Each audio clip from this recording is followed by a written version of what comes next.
Hello అండి, welcome to Vakratunda kitchen. ఈరోజు నేను మీకు ఒక మంచి బ్రేక్ఫాస్ట్ రెసిపీ చూపిస్తున్నానండి. జొన్నలు రాగులతో కమ్మని దోశలు ప్రిపేర్ చేసుకుందాము. చాలా బాగుంటాయండి, మెత్తగా క్రిస్పీగా చాలా రుచిగా ఉంటాయి దోశలు. వీటిని తయారు చేసుకోవడానికి నేను ఇక్కడ ఒక కప్పు మినపప్పు తీసుకున్నాను. మినపప్పు అయినా మినపగుళ్ళైనా ఏవైనా తీసుకోవచ్చు. తర్వాత ఒక కప్పు తెల్ల జొన్నలు తీసుకున్నానండి. తర్వాత ఒక కప్పు రాగులు తీసుకున్నాను. ఈ జొన్నలైనా రాగులైనా డయాబెటిక్ ఉన్న వాళ్ళకైనా వెయిట్ లాస్ కావాలి అనుకునే వారికైనా చాలా మంచి ఆహారము. తర్వాత ఇందులో ఒక పావు స్పూన్ మెంతులు వేసుకొని వీటిని దాదాపుగా ఒక 2-3 సార్లు శుభ్రంగా కడిగి తెల్లటి నీళ్ళు వచ్చేంత వరకు కడిగి తీసుకోవాలి.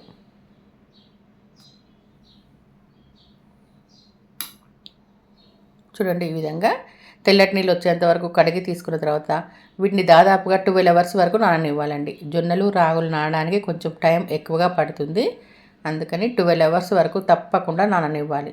చూసారా, ఈ విధంగా నానిన తర్వాత వీటిని మిక్సీ జార్లోనైనా లేదంటే వెట్ గ్రైండర్లోనైనా మీ వీలును బట్టి ఎలాగైనా మెత్తని పిండి రుబ్బుకోవాలి. పిండి మాత్రం మెత్తగా ఉండాలి. చూడండి, ఈ విధంగా ఇలా రుబ్బుకున్న పిండిని కొంచెం వెడల్పుగా పెద్దగా ఉన్న గిన్నెలో పిండి వేసుకోవాలి. పులిసిన తర్వాత పిండి డబుల్ సైజులో అవుతుంది, అందుకని గిన్నె పెద్దదిగా తీసుకోండి, లేకపోతే పిండి అనేది బయటకు వచ్చేస్తుంది పులిసిన తర్వాత. ఇలా మూత పెట్టుకొని 8 నుండి 9 గంటల వరకు పిండిని నాననివ్వాలి.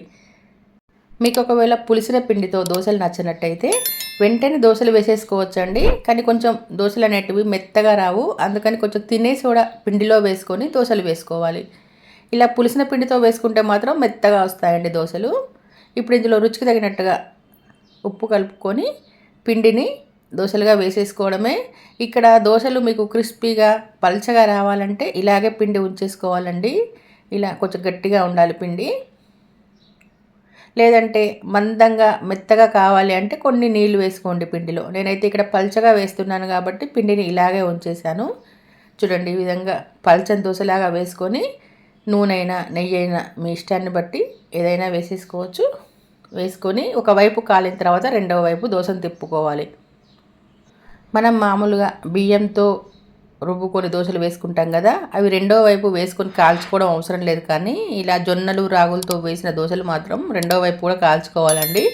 అలాగైతేనే దోశలు మంచిగా కాలుతాయి. చూసారా, ఈ విధంగా రెండు వైపులా దోశ అనేది మంచిగా కాలిన తర్వాత తీసుకొని ప్లేట్లో వేసుకొని వేడిగా మీకు ఇష్టమైన చట్నీలతో సర్వ్ చేసుకోవచ్చు. చాలా సింపుల్గా చేసేసుకోవచ్చు అండి, చాలా హెల్దీ రెసిపీ. కనీసం వారానికి ఒకసారైనా చేసుకుంటే చాలా మంచిదండి. వెయిట్ లాస్ కావాలి అనుకునే వారికైనా డయాబెటిక్ ఉన్న వాళ్ళకైనా చాలా మంచి బ్రేక్ఫాస్ట్ ఇది. మరి మీరు కూడా ఈ విధంగా ఒకసారి ట్రై చేయండి. ట్రై చేసిన తర్వాత ఎలా వచ్చాయో మాకు కామెంట్స్లో పెట్టండి.